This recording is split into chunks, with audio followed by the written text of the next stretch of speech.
Tyskland begynder altså i angreb her fra start af anden halvleg. Tyskland som Danmark ikke har mødt ved et mesterskab siden mellemrunden ved EM i Serbien, hvor Danmark vandt med 28-26.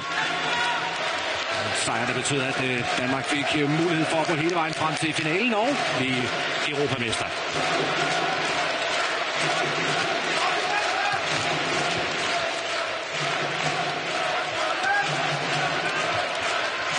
Tyskerne stadig med Druk, Struppel og Weinhold i bagkæden.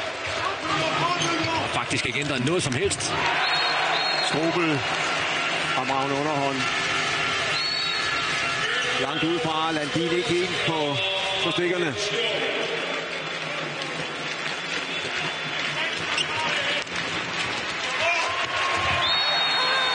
Straffekast. Flot dansk angrebsspil, og flot af Henrik Toft på indspilningen fra Mikkel Hansen. Heinefetter har i de to første tyske kampe taget 1 ud af 5 straffekast. Nu kommer han altså til at stå over for Anders Sikkert. Det er Flensburg-Handewitt mod Füchse Berlin. Og Eggers Sikkert.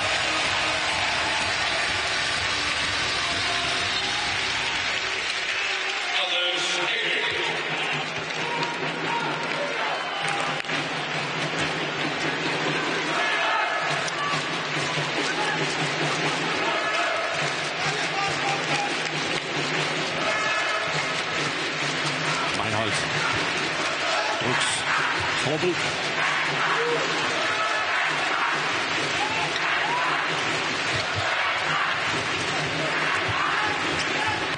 Den tog Landin. Og der er en kontramulighed for Store Weinhold, og Wilczek hænger i returløbet. Hvad gør Mikkel Hansen? Han går ind og angriber på Struppel.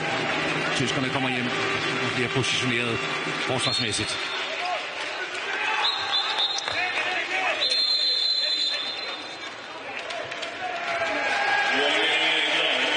Til Dago Sigurdsson.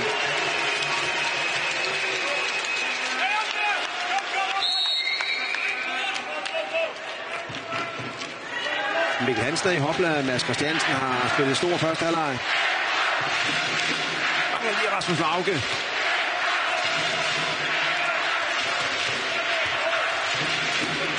Sådan Hansen. Og Mikkel Hansen, han ved, at Heinefetter, han går meget før tiden, så det er mere spørgsmål om at trække boldene, holde lidt på den.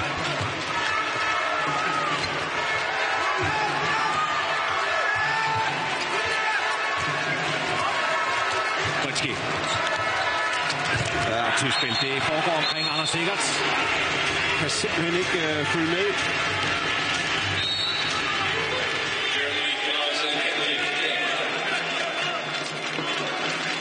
Og Mikkel Hansen kan være glad for at blive på banen. Mikkel Hansen spiller landskamp nummer 125 for Danmark i aften.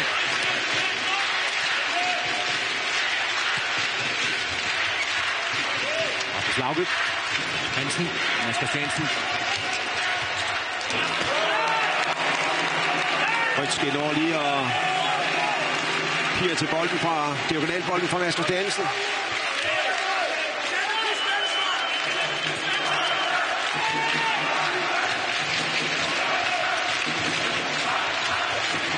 Øj, stolpe fra Hansen. Wilczek. Rødski. Kom Landin. 19-18 Tyskland.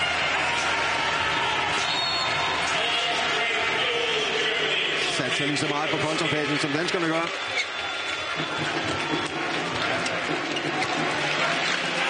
Og der er de altså turneringens skarpeste. Tyskerne på den hurtige del af spillet. Og man skal ikke tage fejl af Wilczek. Han er stor, men han er hurtig. Han kommer fint med op. Og så bliver de to fløje. Gensheimer og Rødski.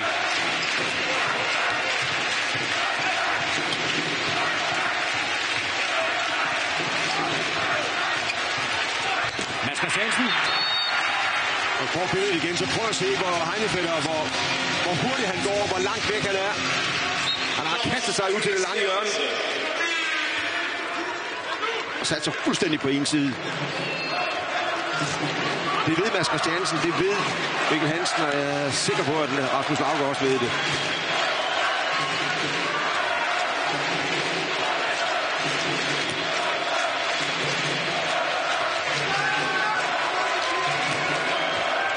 Så har vi samme situation igen.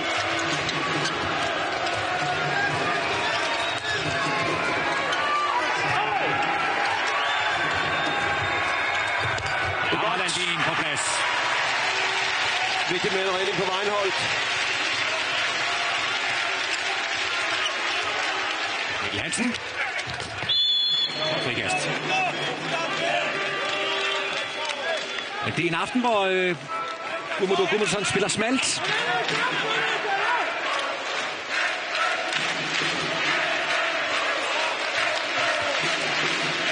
Nødesbo, Kasper Søndergaard, Bo Spillerberg. Kasper Mortensen har ikke været på banen. Damgaard kun ganske kort.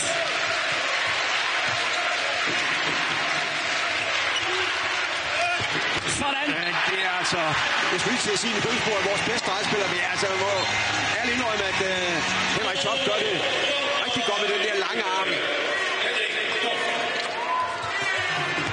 Og kunne vi ikke bare prøve at komme foran med 2? Ja, lad os kigge på det. Ja, det er jo det.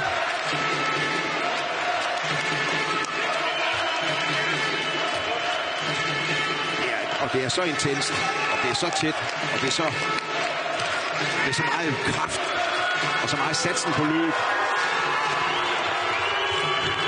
Ja, det her, det kommer også til at dreje sig om. Der kan Bo Spillerberg, der kan Michael Damgaard, når kampen den til rigtig for alvor presser til, og de lige får et par minutter hist og pist.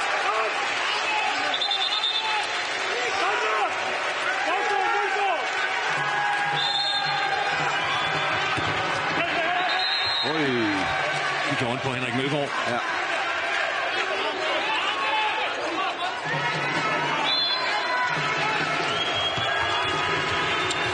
Ej, det er godt trykket af Strobel. Spiller stort i dag, Strobel.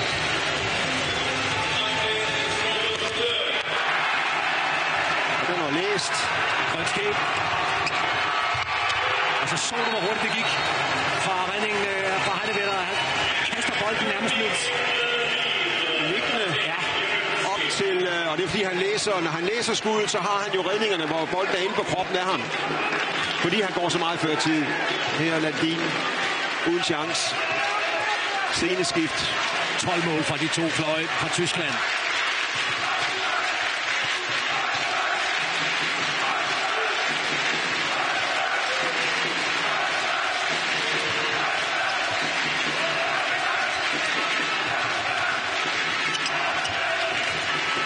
Passiv spil hos danskerne. Ja, Mads Christiansen. det er godt.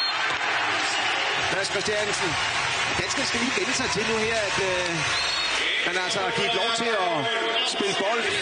Mikkel Hansen ikke mere udsat for det der pres, som Stine Jørgensen interviewet sagde, så ville man ikke blive drivet rundt med manischen af Mikkel Hansen langt ude på banen. Mere afklaret forsvar nu. Hvem af de her to islandske trænere tør begynde at pille med de folk, der er på banen nu? De må være ved at være pumpet, nogle af dem.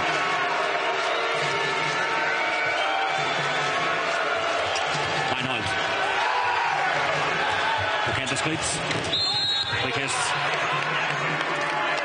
Jeg skal godt nå tilbage, Henrik Mølgaard. Henrik Toft med de store bevægelser er faktisk rimelig styr på det pres, der kom her.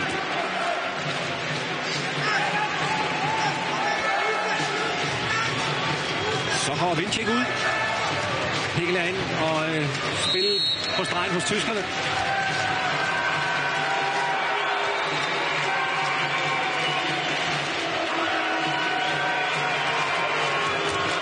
Weinhold. Sætter Mikkel Hansen fuldstændig af. Ja, han er så giftig.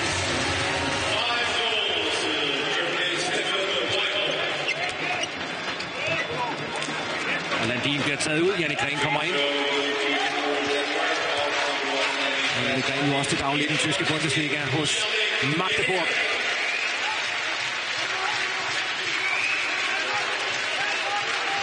Og Niklas Landin ude med 7 redninger. Og en redningsprocent på 26.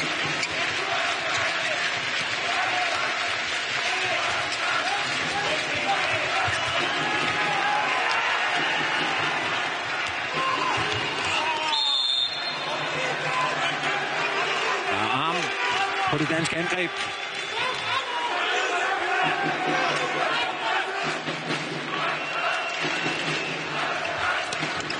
Heidefætter læser Mikkel Hansen.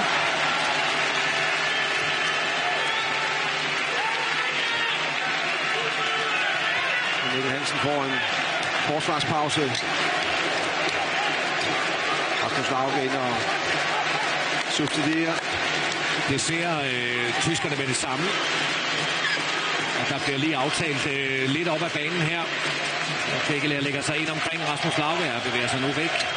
Men hvis Meinholz kommer mand med Rasmus Lauke, så kan det blive udfordrende. Der kommer han. Og så er det Tyskland, der er foran med 2.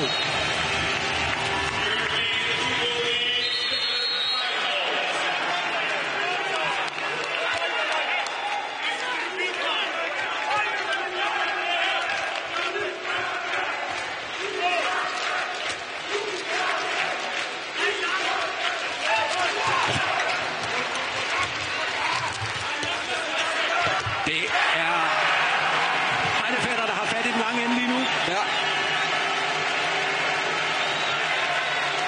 Og det er Tyskland, der har fat i den lange ende. Spiller for en 3-målsføring.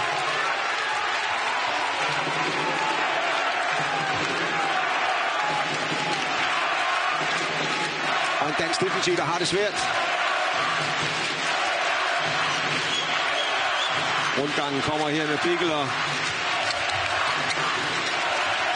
Strobel. Hold nu øje med ham. der er godt tryk på det enden.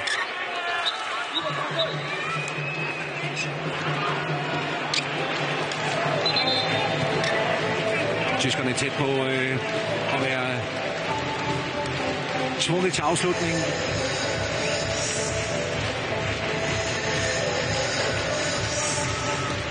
Og nu knæer inde på venstre bak. Ud på bolden af Mølgaard.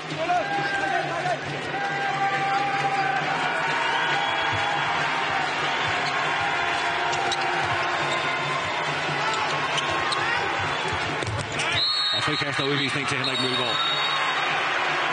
Au.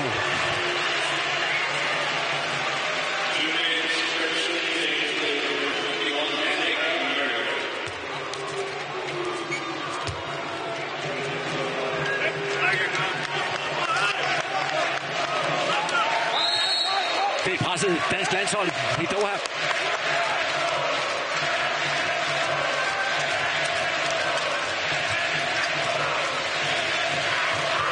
Knæer, Meinholz, Strobel. Spiller hurtigt, tyskerne. Og Jannik Rehn. Tak for det, Jannik Rehn.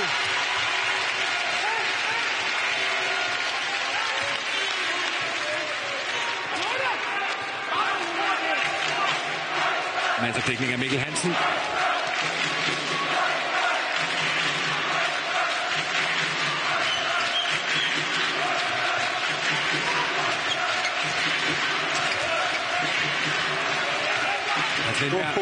Jeg tror næsten, det er første gang, han rører bolden.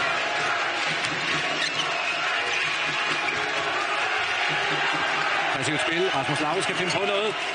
Nej. Det var et dansk angrebsspil, der var gået i stå.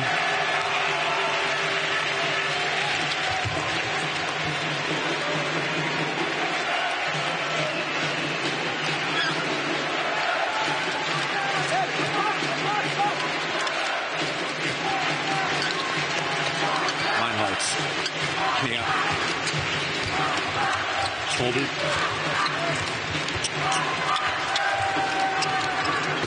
Forbi. 2 tyske afslutninger i deres overtal uden succes. Men lad os lige holde øje med, hvad danskerne finder på nu på det her undertalsangreb, for Michael Damgaard bliver sendt ind. Og der stikker det ud. Ja.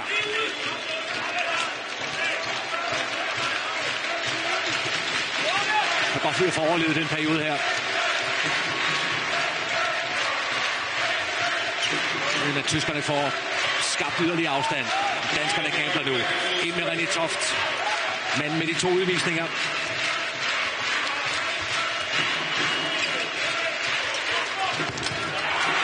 Heinefetter holder. Afslutning fra Michael Damgaard. Han har læst det. 3 langskud i træk. Plus et stregskud læst af Silvio Heinefetter.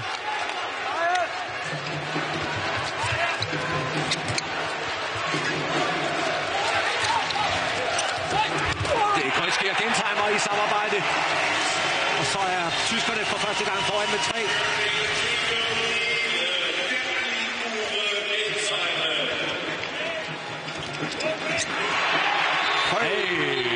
Michael Møller.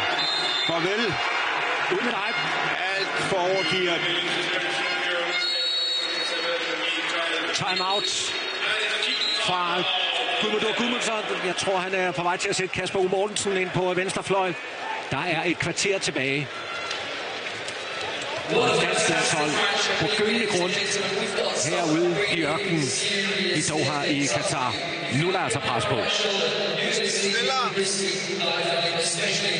spiller overtallet, altså indtil vi er en 4, så kommer nu. Så du fortsætter nu. Vi spiller Flensburg. Flensburg. Ikke efter, når Michael kommer, at det kommer at stille bort her. Så hold afstand her, og vær bare der. Okay? Det spiller det. Vigtig periode nu, ikke? Kom her, kom her! Hvad kan vi få? Nu er de op med. Nu er de op med.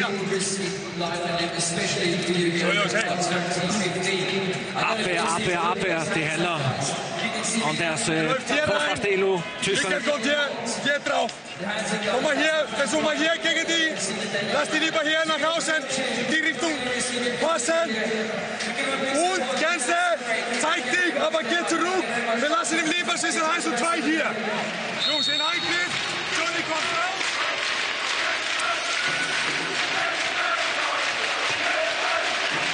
Anders Sikkert er stadig inde.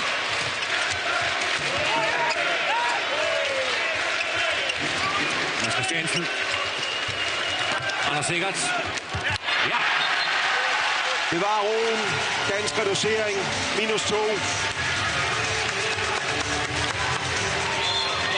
Jeg tænker, der er meget lang snor til Rasmus Lauge sådan en dag. Hvor Michael Damgaard inde. Bo Spillerberg. Burde kunne gå ind og være farlig selv.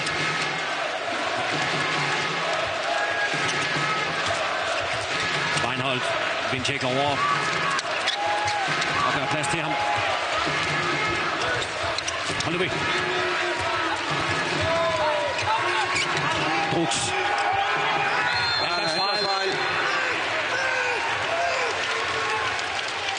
Og hold fart i den bold. Rasmus Lauge. Hey, Vincek, kan du komme ud? Og det er de næste 2 minutter. Ja, det er dig. Og det er den vej. Det var altså en begyndende bindgyld, han var på vej ind i, Rasmus Lauge. Men det der. Det er med Folles risiko. Vincek over og lægger armen rundt omkring hans skulderarm. Det går ikke. 50 sekunder, 6 mod 4. Den her tyske føring, den skal hentes nu på dette overtal.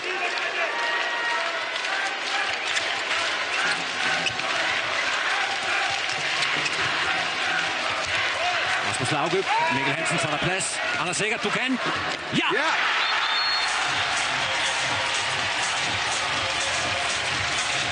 To Eggert kasser.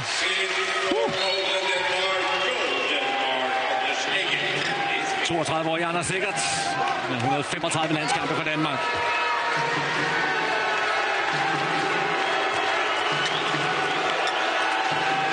Og pas nu på Uwe Gensheimer.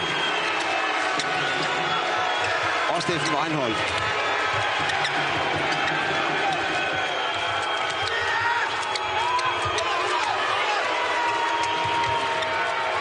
Det er godt dækket. Tyskerne er 5. Men vel også på kant af at få en markering for passivt spil. Den kommer nu.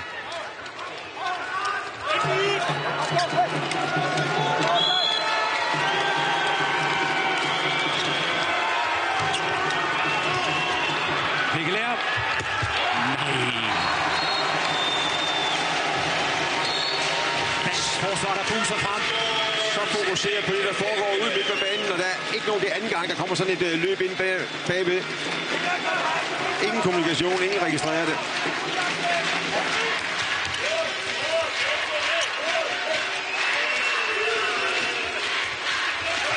Mikkel Hansen. Mål nummer 584 for Danmark. Dermed kommer han op på siden som den 6. mest scorende landsholdsspiller, og det er på siden af Nikolaj Jakobsen.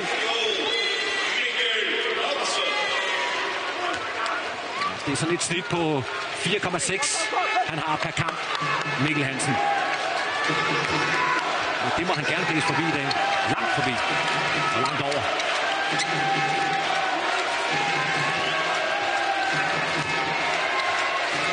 Tyskerne fuldt til at løbe.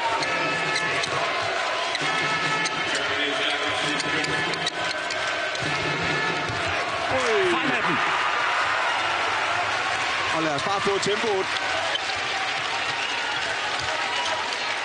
Rasmus Lauke.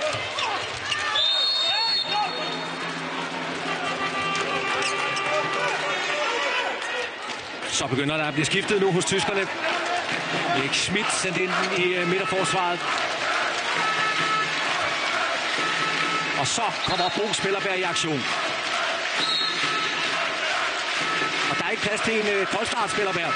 Nej, der er ikke plads til at spille sig varm eller noget. Det er bare 41 af. fuld hammer.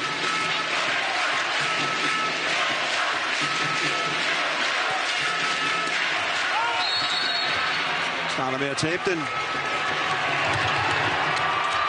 Krølski går den direkte vej.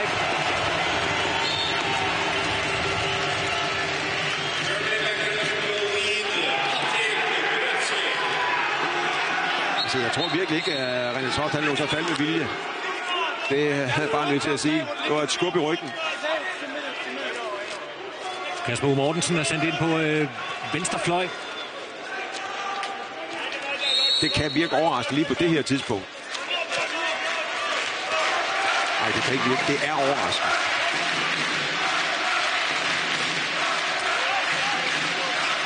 Der kan ligge noget forsvarsmæssigt i det. Han måske kan følge Grøtskilde lidt bedre end Eggert.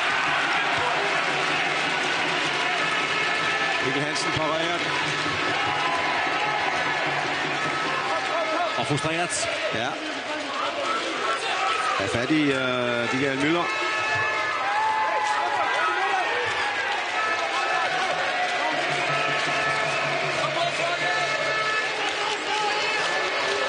Michael Kraus.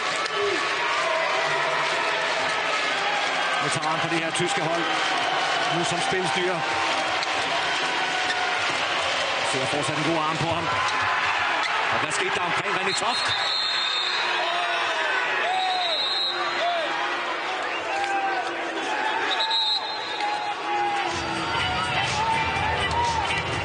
Det registrerer jeg ikke. Bolden var andet sted, da han falder rundt.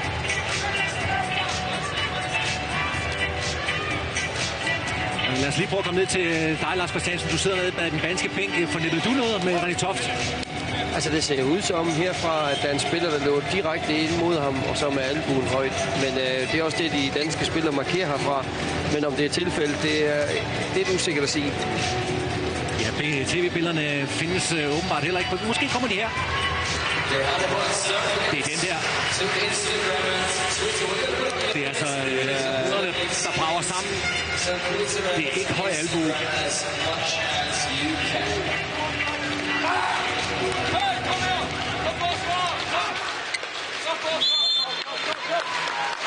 Minutter tilbage.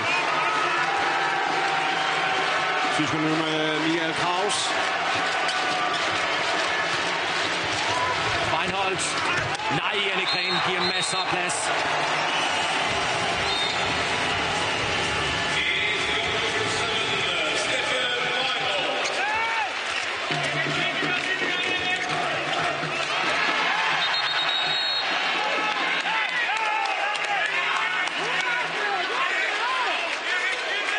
Endnu en gang tyskerne på en 3-målsføring.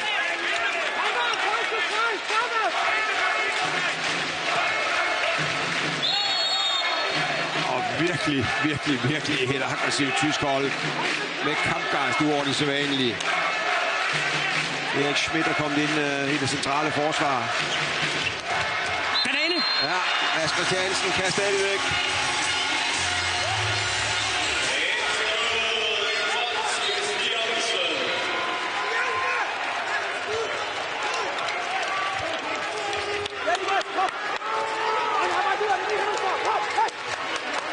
Forsvarsmæssigt kan Danmark ikke holde dem væk.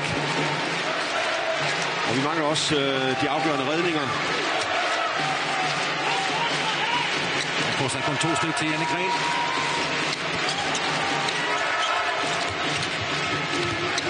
Det er Kraus. Strobel kommer indløbet fra Gentheimer. Og Gren. Kasper U. Mortensen. Og ro på. Og det er let at sidde og sige herude. Det er pulsen er 192. Kraus er ikke kommet ud af punktmarkering af Mikkel Hansen. Landsopdækning af Mikkel Hansen. Han kommer fri her. Det er ramt af Vincek.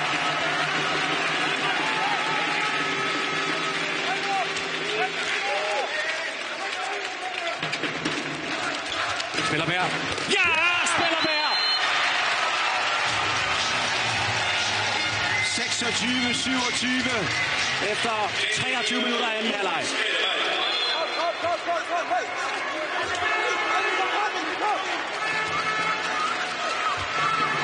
Det er ikke en landskamp. Jamen, det er det forkerte tal, der står deroppe, Thomas.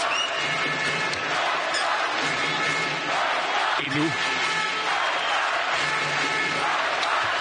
Fremragende opbakning til det danske hold. Og en fremragende tysk højrefløj, Patrick Røski. Nu bare have respekt for dem. Det koster ikke noget for Strobel. Altså, Janne Gren har... han havde en redning for et øjeblik siden. Ja, men de frie chancer her, jeg er jo ikke i tvivl om, at Niklas Landin gerne må komme ind igen. For at se, om han ikke kunne have taget nogle af de her mand-mand-situationer. Knæer op på Mikkel Hansen. Overgang Kasper U. Mortensen. Spillerberg.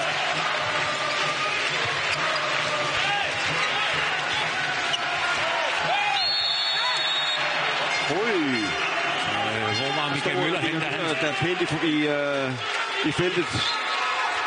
Mikkel Hansen. Kom! Ja! Kasper U. Mortensen! Og prøv at se et vanvittigt udfald fra Heine Fætter. Altså det her, det er en atypisk målmand. Det er med benene øverst skåret ud fra. Ja, sådan noget. Ja, fuldstændig. Hvor snoren på den sprællmand.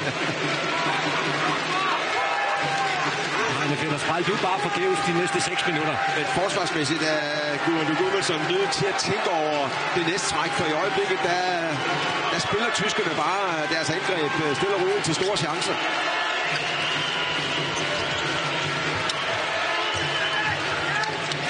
Reinholdt. Strobel. Henrik Toft frem og takle. Altså det... Time-out. Og den falder 5,5 minut før pause.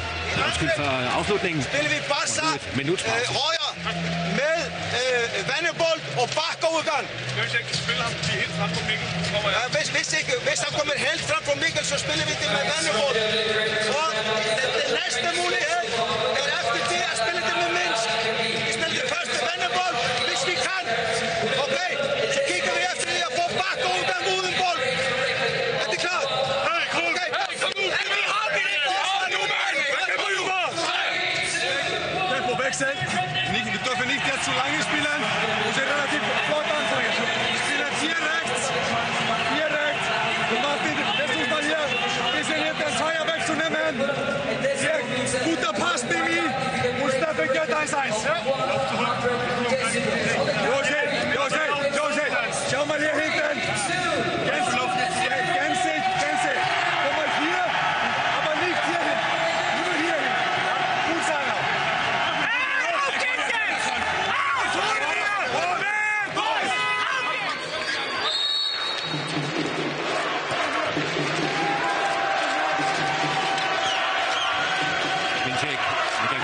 skrubbel. Så er det Toft. Og fint fast.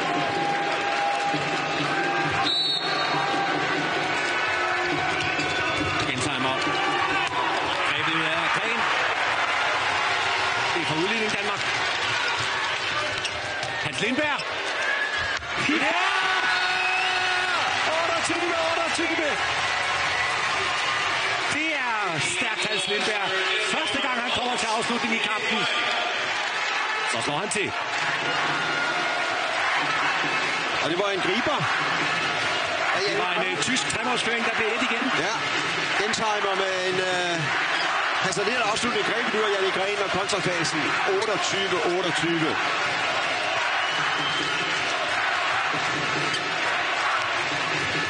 Og Vinček ud at slås.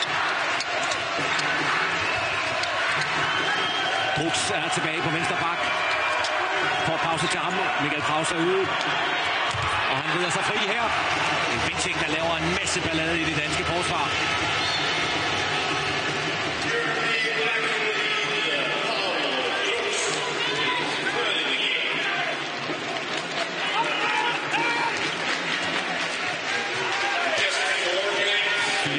Minutter igen. Spiller hver. Mikkel Hansen.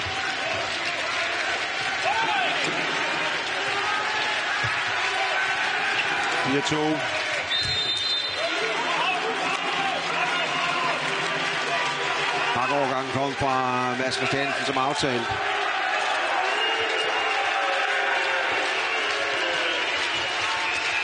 Det var trøjen, den der. Hansens hammer. Wow, ud fra blind vinkel. Heinefeld når ikke at røre sig. Og han bliver taget ud igen af Heinefeld og ikke med Nikslein. Han satser Dago Sigurdsson. 3 minutter igen. Begge hold nærmer sig 30 mål.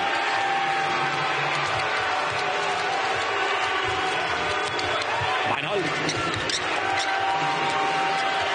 Brooks.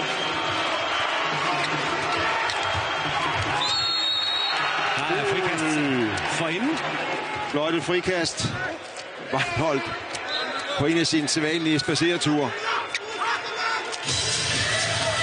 Får et ordentligt skub fra René Toft.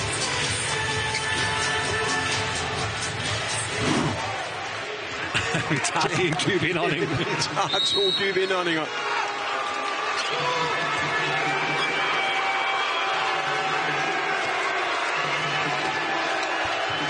Rødskib. Weinhold. Nej.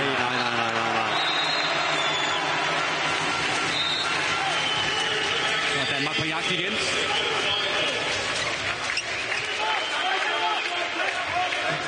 Jeg tror, jeg har gjort som Dago Sigurdsson. I sat Landin ind på de sidste bolde. Se, at han ikke er noget ekstraordinært. Weinhold op på 8 mål i kampen.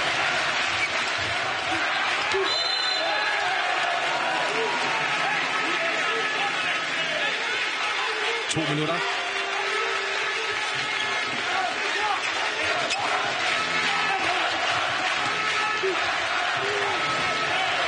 Mads Christiansen.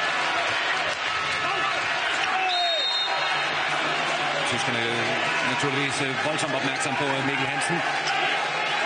Jeg ved godt, hvad det handler om. Parade fra Vinček. Og det skal gå stærkt. Spillerberg. Sætter det Toft. Straffe og udvisning. Udvisning til Tyskland. Det er en vild satset aflevering, der kommer ind mod René Toft. Schmidt ryger ud. Hvem skal skyde en straffe her?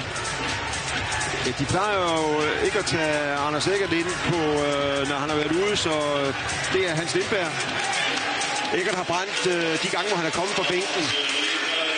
Og det er derfor, jeg tænker, hvorfor skulle han ud? Selvom Kasper Mortensen, den chance, han har fået helt på plads. Det her er fuld fokus på Hans Lindberg. Over for Carsten Lichlein. Kom Lindberg. Ja! 30-30! Og respekt for Hans Lindberg. Lasse Svand med en super første halvleg. Jeg er ikke sikker på, at jeg har skiftet ham ind. På 2 chancer og 2 scoringer.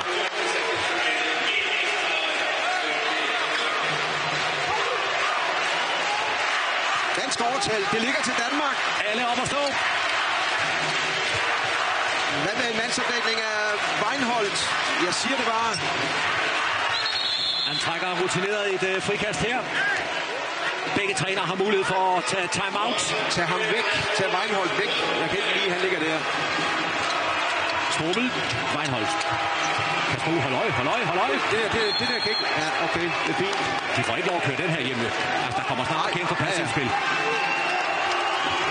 Gensheimer. Weinholdt.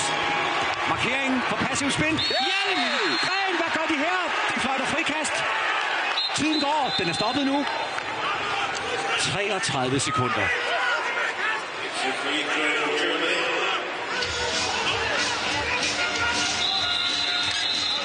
Og der er kaldt til timeout fra Dago Sigurdssons side.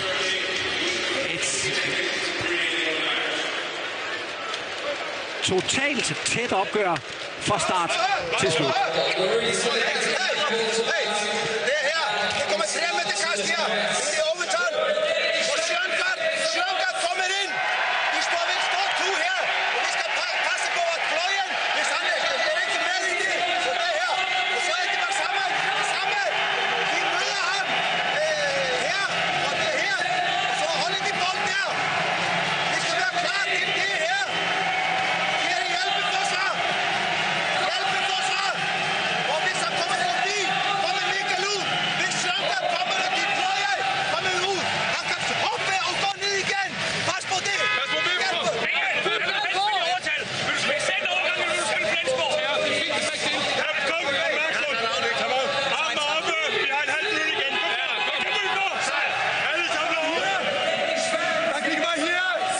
Christoffer! Det er faktisk meget betryggende, at der ikke lige siger, pas på Vip, fordi det er sådan en, der godt kan ligge fuldstændig indstuderet mellem Gensheimer og Klodski på det her presseundertal fra Tyskland. De spanske dommer signalerer til de tyske spillere, husk lige, vi har armen oppe. Vi kan ikke finde rundt med den bold.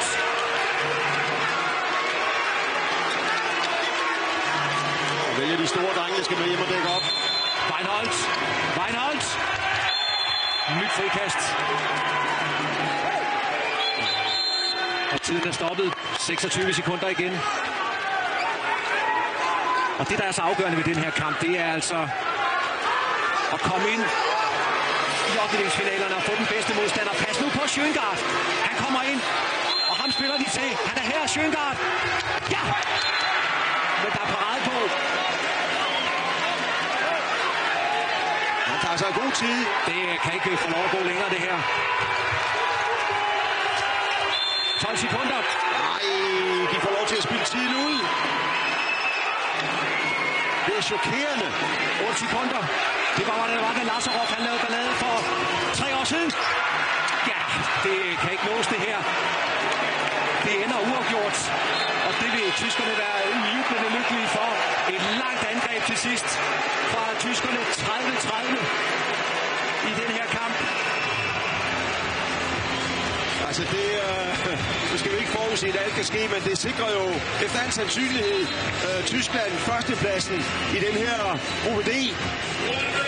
Ja, fordi De mangler spil til. Altså Argentina kan stadigvæk lave vold. De mangler Saudi-Arabien og Argentina. De har haft det, vi kalder de 3 store nationer, og de fører gruppen.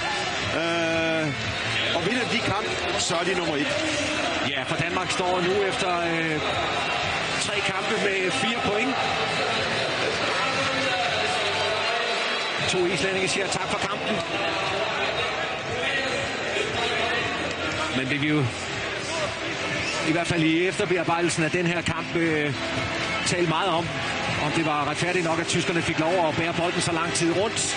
Der er store evaluering her på TV2 om et øjeblik. Og husk i morgen live fra det danske pressemøde på TV2 Sport. Det er klokken 9.00. At Gudmundur Guðmundsson og de danske spillere indkalder til pressemøde. Og det der med presse og presset. Det er et landshold, der er under maksimal pres, for vi skal jo huske, at Danmark mangler sig stadigvæk så kompetente nationer som Rusland og Polen i den rækkefølge. Ja, så nu handler det for danskernes vedkommende om at få vundet de kampe og få fat i den anden plads, som trods alt giver en okay modstander over fra gruppe C. I 8. delsfinalen. Ja. så vil man få nummer 3 derovre. Men det er klart, det var, det var en bravende flot håndboldkamp, men det var også en kamp, hvor vi kan sige, at et par af de danske profiler fra The Starting Seven, Niklas Landin, kom aldrig rigtigt ind i den her kamp her. Det var ham, der skulle have ført os en stor del af vejen. Og Rasmus Lauke, bortset lige fra de første minutter, virkede heller ikke i fuld sprit. Jeg kunne godt have tænkt mig at se noget mere til en Bo Spillerberg. Michael Damgaard fik 30 sekunder, og det var alt, hvad det blev til. Ja, og den gruppe, som vi bliver parret med, det er jo Sverige, Egypten, Frankrig, Island, Tjekkiet og Algeriet. Og der er også blevet spillet lidt uafgjort derovre. Og det er jo i kamp mellem Frankrig og Island, så der er en hulens masse at holde øje med. Og vi venter altså på at få reaktioner fra det danske hold her, der altså for et øjeblik siden spillede uafgjort 30-30 med Tyskland.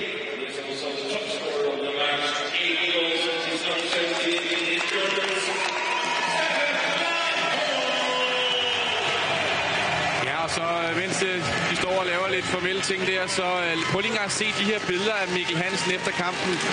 Han er rasende, og jeg kan godt forstå, at han er rasende, fordi 26 sekunder, Lars, får de lov til at spille med armene oppe, tyskerne. Ja, men som Nikolaj og jeg lige sad og snakket om, så får de jo 3 frikast, og så er det jo okay. Et eller andet sted, at man får lov. De går jo mod mål, det skal de, det gør de, så det er vel fair nok. Så det synes I? Altså, dommerne gør det rigtigt, de tager armen op. Tyskerne har 3 skud på rædderne. Jeg har svært ved at se dommerne, hvornår de... det er rigtig lang tid, men jeg er meget, meget svært ved at se, hvornår de skal dømme den passive del. Hvad siger I til det her uafgjorte resultat? Altså, som kampen forløber sig, så skal Danmark være tilfreds med et point. Tyskland er et halvt skridt foran i stort set hele kampen. Ligger hele tiden og stresser os. Og specielt defensivt får vi ikke styr på Weinhold. Strobel, Drugs, de får lov til at lægge for meget tryk. Vi får ikke rigtig taget så meget initiativ defensivt, som tyskerne gør på os. Men god moral og viljen til sejr får bragt os, og det er så en 4-6 situation, som gør, at vi kommer hurtigt tilbage i kampen. Vi ved, at spillerne lige nu står herovre og snakker sammen og går nu og klapper til de danske tilskuere. Lad os lige prøve en gang at se afslutningen, nogle af de sidste sekunder her. Fordi det er jo så anden gang nu, at Danmark ender i sådan en nervepirrende situation. Den her gang kunne de så ikke få fat i bolden og kunne gøre noget ved det. Nej, og det er totalt frustrerende jo, fordi man regner, som Bent og Thomas deroppe helt rigtigt siger, med 26 sekunder igen, der burde danskerne få chancen. Men igen, de gør jo ikke noget forkert her. Vi laver små frikast, og de får et hjørne, så et eller andet sted er det jo helt okay, at det bliver sådan der. Det er svært at stoppe tiden i hvert fald. Og nu kan jeg se, at Mikkel Hansen er kommet ned til vores reporter, Stine Bjerg Jørgensen. Ja, Mikkel, hvad er det for nogle tanker?